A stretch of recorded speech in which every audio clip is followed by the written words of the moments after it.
নমস্কার, আমি শিবনাথ। সাগর বাংলা চ্যানেলে সবাইকে স্বাগত। আপনারা দেখছেন সাগর বাংলা, একমাত্র প্রতিবন্ধীদের জন্য নিউজ চ্যানেল। প্রিয় দর্শক, আগের একটি প্রতিবেদনে আমরা দাবি করেছিলাম প্রতিবন্ধী মানুষদের উন্নয়নের জন্য প্রতিবন্ধী মানুষকে সামনের সারিতে নিয়ে আসা অত্যন্ত জরুরি। সেখানে আমরা দাবি জানিয়েছিলাম রাজনীতির ক্ষেত্রে প্রতিবন্ধীদের জন্য সংরক্ষণের বিশেষ প্রয়োজন রয়েছে।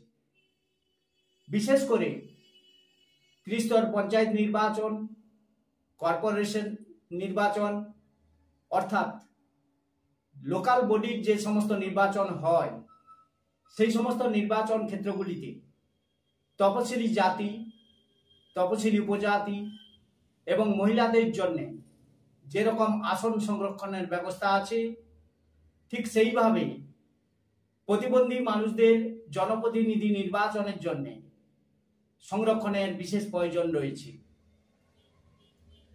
আপনারা যারা সেই প্রতিবেদন দেখেননি, আমাদের ডেসক্রিপশন বক্সে আমরা সেই প্রতিবেদনের লিঙ্ক দিয়ে দেব, আপনারা গিয়ে দেখে নিতে পারবেন।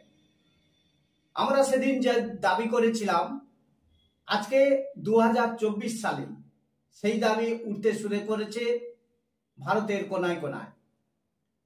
কোথায় সেই দাবি তোলা হয়েছে, কারা সেই দাবি তুলেছে, সেই দাবিতে কি কি বলা হয়েছে, সবটাই জানাবো আপনাদের আজকের এই প্রতিবেদনে।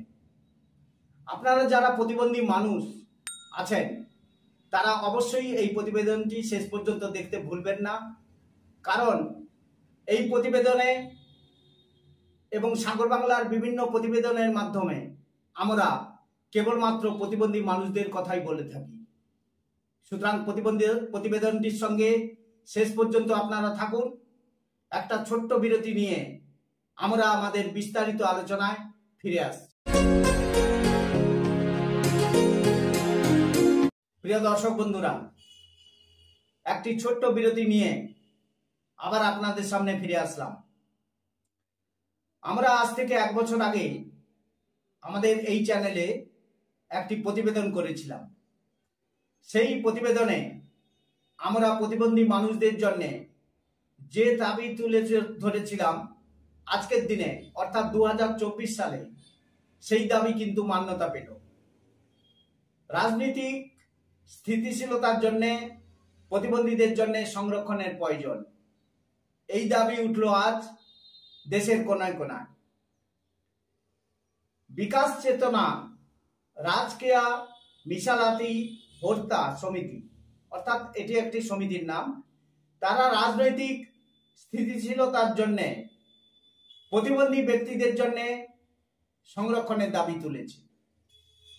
এক সংবাদ সম্মেলনে বক্তব্য রেখে রাজ্য সম্পাদক শিব জ্ঞানী এবং জেলা সভাপতি মকবুল প্যাটেল বলেছেন যে বেশিরভাগ প্রকল্পগুলি প্রশাসনের আগ্রহের অভাবে প্রতিবন্ধী ব্যক্তিদের জন্য সঠিকভাবে বাস্তবায়ন হয় না। এটা কিন্তু অত্যন্ত গুরুত্বপূর্ণ একটি কথা বলেছেন ওনারা। এটাই কিন্তু বাস্তব চিত্র। প্রশাসনের আগ্রহের অভাবে সরকারের যে সমস্ত প্রকল্পগুলি রয়েছে সেই প্রকল্পগুলি কিন্তু সমাজের নিম্ন স্তর পর্যন্ত প্রতিবন্ধী মানুষদের জন্য সঠিকভাবে রূপায়িত হচ্ছে না, আর যার ফলে প্রতিবন্ধী মানুষদের উন্নয়ন করা কিন্তু সম্ভব হচ্ছে না। তাদের মতে দেশে যে অসংখ্য প্রতিবন্ধী ভোটার রয়েছে তাদের জন্য একক নির্বাচিত প্রতিনিধি নেই। তাই প্রতিবন্ধী ব্যক্তিদের অধিকার রক্ষার জন্য সংসদ স্তরের নির্বাচনী এলাকায় তাদের জনপ্রতিনিধি করার জন্য গ্রাম পঞ্চায়েত, পঞ্চায়েত সমিতি এবং জেলা পরিষদে প্রতিবন্ধী প্রতিনিধি অত্যন্ত প্রয়োজন। ভারতের নির্বাচন কমিশনারের উচিত প্রতিবন্ধীদের জন্য ন্যায় বিচার নিশ্চিত করার জন্য পদক্ষেপ গ্রহণ করা। জাতীয় নির্বাচন কমিশনারের তথ্য অনুসারে 2021 সালে নির্বাচন কমিশন যে তথ্য দিয়েছে সেই তথ্যে দেখা যাচ্ছে 77.4 লক্ষ প্রতিবন্ধী ভোটারকে তারা চিহ্নিত করতে পেরেছে। 2019-এর লোকসভা নির্বাচনে এই সংখ্যাটি ছিল 62.6 লক্ষ ভোটার। অর্থাৎ 2 বছরে প্রতিবন্ধী ভোটারের সংখ্যা উল্লেখযোগ্য হারে বৃদ্ধি পেয়েছে। তাই আমরা সাগর বাংলা চ্যানেলের পক্ষ থেকে মনে করি, এত বিপুল সংখ্যক প্রতিবন্ধী ভোটার রয়েছে দেশে, অথচ তাদের কোনো জনপ্রতিনিধি আইনসভাগুলিতে বা পঞ্চায়েত স্তরে থাকবে না, এটা কিন্তু মেনে নেওয়া যায় না। তাই আজকের এই প্রতিবেদনে আমরা আবার সাগর বাংলার পক্ষ থেকে সরকার এবং নির্বাচন কমিশনারের কাছে দাবি জানাচ্ছি, যাতে আগামী দিনে পঞ্চায়েত স্তর থেকে প্রতিবন্ধীদের জনপ্রতিনিধি নির্বাচিত করার জন্য সংরক্ষণের ব্যবস্থা করা হয়।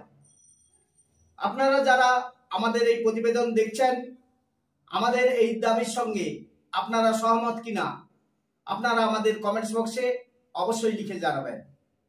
আজকের প্রতিবেদনটি এই পর্যন্ত। আবার আপনাদের সঙ্গে দেখা হবে নতুন কোনো প্রতিবেদনে। আপনারা সবাই সাগর বাংলা চ্যানেলের সঙ্গে থাকবেন এবং এই ধরনের নতুন নতুন খবর পাওয়ার জন্য সাগর বাংলা চ্যানেলটিকে সাবস্ক্রাইব, লাইক, কমেন্টস করতে আপনারা ভুলবেন না। সবাই ভালো থাকুন, সুস্থ থাকুন। আজকের এই পর্বের এই প্রতিবেদন থেকে আমি বিদায় নিচ্ছি। নমস্কার।